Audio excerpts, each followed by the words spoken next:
We can't afford 4 more years of this. Oh, he's right. No one could afford 4 more years of the Democrats. One of the fundamental differences between Kamala Harris's campaign and Donald Trump's campaign is we speak to our fellow Americans like they're citizens, because they are. Kamala Harris speaks to her fellow Americans like they're children. Our first and only vice presidential debate next Tuesday. But today, we learned the rules that both campaigns have agreed to. Senator J.D. Vance, the running mate of former President Trump, and Minnesota Governor Tim Walz, the running mate of Vice President Harris, will face off on CBS for 90 minutes, October 1st, from CBS's Broadcast Center in New York. Both candidates will be standing at podiums. Governor Walz will be standing on the right side of your screen, and Senator Vance will be standing on the left side of your screen, which is exactly how Harris and Trump appeared during their debate. There will be no opening statements. There will be 2 commercial breaks of 4 minutes each. There will be no studio audience. Campaign staffers are not allowed to interact with Walz or Vance during commercial breaks, and candidates are not allowed to have props or pre-written notes on stage. They will be given a pen, a pad of paper, and a bottle of water. CBS says, unlike the presidential debates, the microphones this time will be on the entire debate. However, CBS has indicated that they do reserve the right to mute a candidate's mic if necessary. Each candidate will get 2 minutes to answer a question. The other candidate will get 2 minutes to respond. Then each candidate will get 1 minute for additional follow-ups. Then the moderator can add 1 more minute per candidate for further clarification. Now, speaking of moderators, CBS Evening News anchor Norah O'Donnell and Face the Nation's moderator Margaret Brennan will be asking the questions and follow-ups. Now, I know you want to know about fact-checking, but CBS did not specifically indicate that the moderators would be doing that. In fact, CBS said nothing about real-time fact-checking, so we can all assume that it will be the responsibility of each candidate to fact-check his opponent. Now, you can watch the Walz-Vance debate on Tuesday, October 1st at 9 p.m. Eastern on CBS and CBS's live stream. Presidential debates tend to be less than memorable. Mr. Vice President, I'm speaking. I'm speaking. Then Senator Kamala Harris's shutdown of VP Mike Pence got some attention in 2020, but not nearly as much as the fly that landed on Pence's head that debate.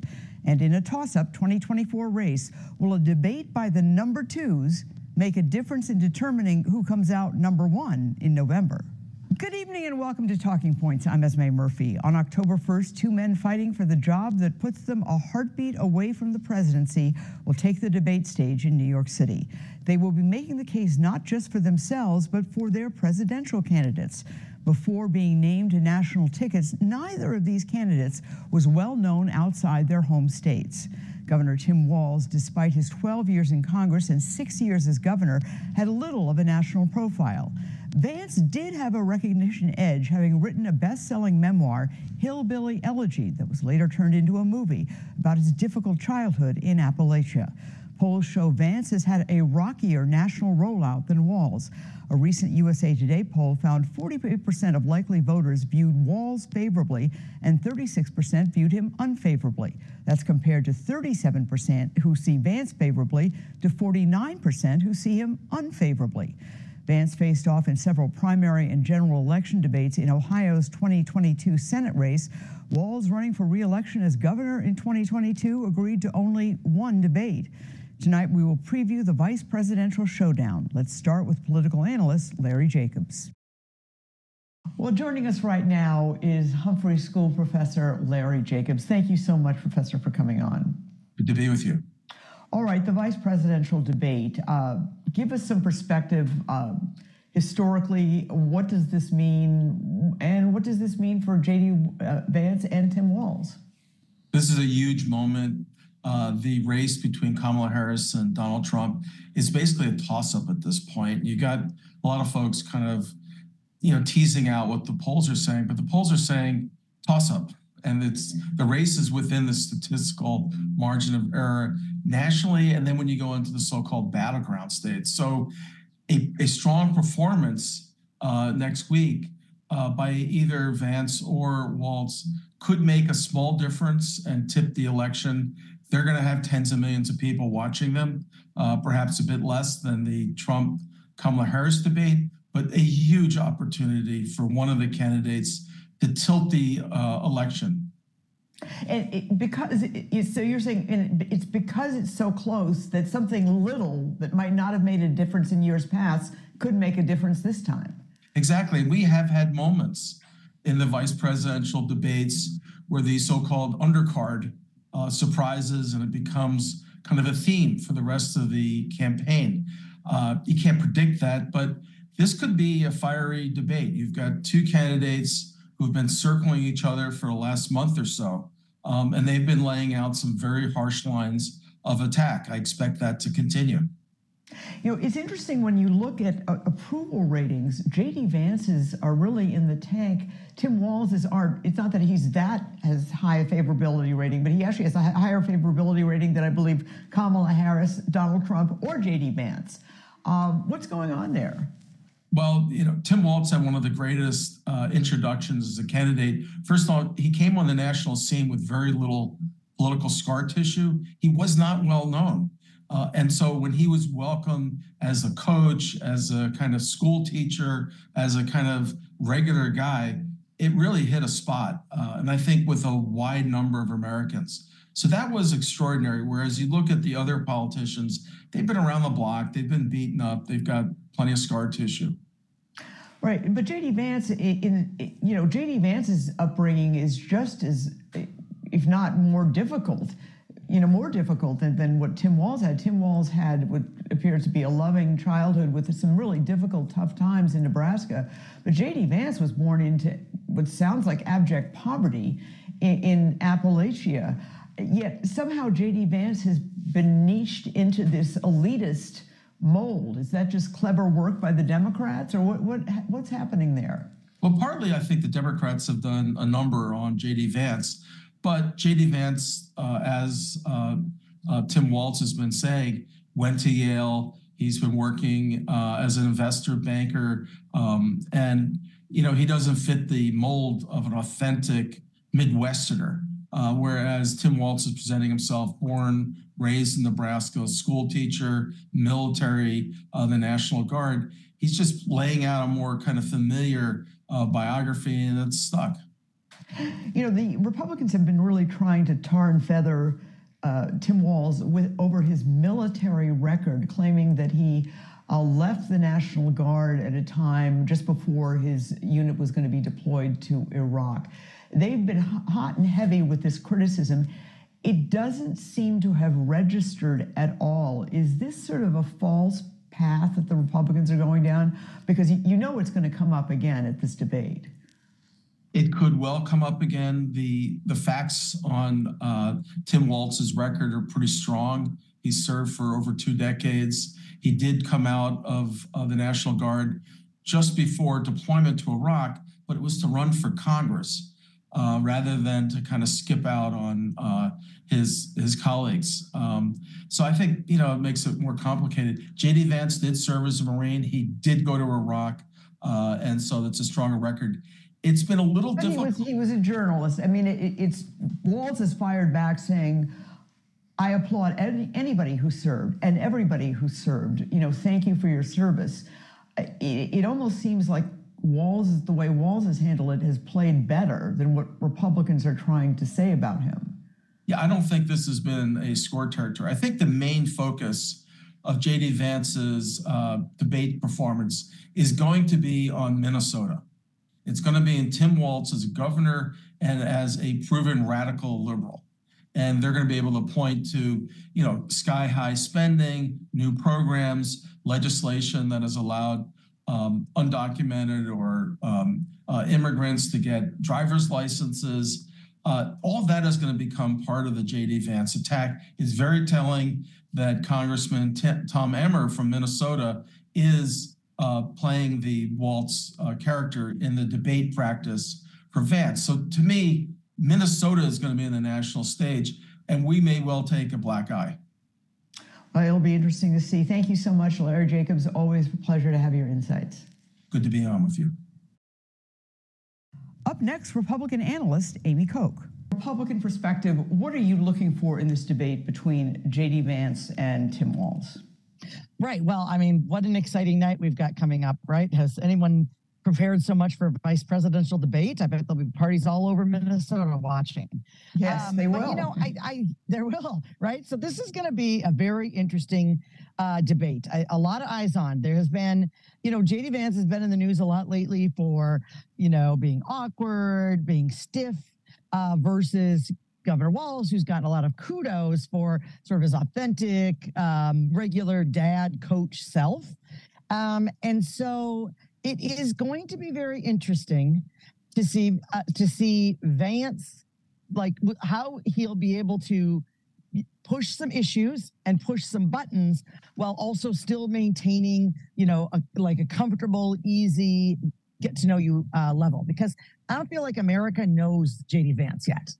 Does that make sense? Yeah, a lot of them don't know Tim Walz, too. No, and that's true, but he kind of hit with fire, right? And J.D. Vance has been getting a bad rap, whether it's right or not. He's been kind of the attack dog for Trump, which I never understand why you need that. I would very much humanize J.D. Vance. I would talk about his beautiful family. I would talk about his life in the military. I would talk about his rags to riches upbringing. You have the ultimate attack dog in Trump. You don't need another attack dog in J.D. Vance. So I hope he gets into the issues, and I hope he speaks really eloquently about what he and the administration would do moving forward. We'll see, and shows us a little human side to him. You know, I saw one poll that showed that Kamala Harris had a 33% advantage with women, that the Walz-Harris ticket had that kind of an advantage with women. And J.D. Vance has been out there making some comments that have gotten a lot of pushback, is a generous word, from rightfully so, by the way. You're a Republican. The childless cat ladies, suggesting women without children somehow are in a different category. What are Republican women? Because they're a big group, they're not a monolith, and people are, I know that Republicans are concerned about not only holding them, but expanding the percentage of Republicans and women that vote for the ticket. Yeah, well, pushing women out of the Republican Party is a losing formula for Republicans. I don't think I have to tell anyone that. We are just over 50% of the population, and we vote a lot. So I think that that Vance is going to have to make some amends there and make some strides there. And I think part of that is showing that he's human. And I think part of it is I suspect that he's going to answer some questions in the debate about that. And, you know, when you've got women in your own party saying, what are you doing? Like, I am saying that it was out of line. It was wrongheaded. And it was just plain stupid. And you sound out of touch and old fashioned, and frankly, not who's somebody that I would like to support. So he's going to have to come back from that, and he's going to answer for it. At the end of the day, though, do you think a vice presidential debate, really moves the needle? Well, ordinarily, I would say no. Ordinarily, I would say this is just, you know, something for very much political insiders. But the vice presidential candidates have been in the spotlight far more, particularly Vance. And I think that's right, given Trump's advanced age. I think that's something that people have to sort of keep in the back of their minds. And the other thing is, in a vacuum, and boy, has it been quiet on the vice presidential Harris, former President Trump's landscape in the last week and a half, right? No one's really doing interviews. No one's really out there. This is kind of the next thing that people are looking forward to. I'm not sure the strategy is going to work for either of those camps to keep everybody quiet. I don't think it's the right strategy. But I think in sort of that vacuum, this vice presidential debate is going to have impact. How about the mantra, do no harm? In other words, don't screw up. How important is that? Well, I mean, that's a big part of this, right? When we saw, honestly, you know, President Trump really, he had clearly prepared more than he had in normal debates. But he had just some monumental faltering, particularly when it came to the question of immigration. And when you ask people what they think about that debate, everyone talks about, well, they're eating dogs, right? That's the thing that came out of it. And so that goes into this, like, do no harm, right? Had a lot of his answers were actually correct on foreign policy, on the economy. I think he had stronger answers, but it was completely overshadowed by those eating really cats and dogs. Right, by some really ridiculous statements. So is that something that they have to guard against? I mean, especially Vance, who's been prone to suggestions or topics and statements that seem just out of touch. Right. Well, again, he's got to show us his human side. Because some of those interviews that they're quoting, right, they took place when he was very, I don't know what he was thinking, and he was comfortable, and he was giving ridiculous interviews. But there's been stuff on the trail, like him buying donuts, or a question from a reporter that said, "What makes you happy?" And then he's like, "Well, I'll tell you what makes me sad or whatever, angry is what Kamala Harris is doing." Like, he has been this cartoonish character. He's been acting somebody, and you can sense that it's not his authentic self. And I would just very much encourage him, those who are working with him, and I hear our own Congressman Emmer is working with him, and I would say, let us get to know him. Let us get to know the person. Stop being this like attack dog cartoon person. Yeah, that's right. And Congressman Tom Emmer apparently playing Tim Walz in the practice debates with J.D. Vance. I'd love to be a fly. I'd love to see that debate. In that one. All right. Thank you so much. I really appreciate it, Amy Koch. Yeah, thanks. Thanks, Esme. Up next, Democratic analyst Abu Amara. Joining us right now, Democratic analyst Abu Amara. Thank you so much for coming on. Thanks for having me, Esme. All right, the vice presidential debate. What do both candidates have to do? Yeah, I think this is an important debate for both of them. J.D. Vance is going to be a skilled debater. I think we saw that in the Ohio Senate races. On the other hand, Tim Walz, this is his first debate at the national level. And so I think if you're Tim Walz, you really want to make this a beer versus wine debate. And what I mean by that is Tim Walz is a everyday regular guy. He's got to communicate in that way to reach some of those independents in the blue wall and really contrast J.D. Vance as both extreme and elite. And I think you saw some of those contrasts earlier in the campaign when Tim Walz was announced. And so I think that's the contrast Tim Walz wants to make. And if he can do that effectively, I think he can come out on top. That's such an interesting point and a great line, too, beer versus wine. But I think they've been successful, the Democrats have been, in framing the debate as a beer versus wine guy, beer guy versus wine guy. But Vance was born in poverty in rural Appalachia. I mean, if anything, he's the one who has that background, yet he did go to Yale Law School. Can he really continue? Can't he stake that claim for himself that he's the ultimate beer guy? J.D. Vance, he should make that argument. He should make his rags to riches story and talk about how he came from poverty and ultimately got to where he is. I just think that contrast is going to be a bit disingenuous. Remember, most folks who come from small towns don't end up working at hedge funds, pushing around hundreds of millions of dollars, right? And so again, I think the contrast for Tim Walz is going to say, I am like you, I am fighting on your side. That's the contrast the Democrats want to be on in this.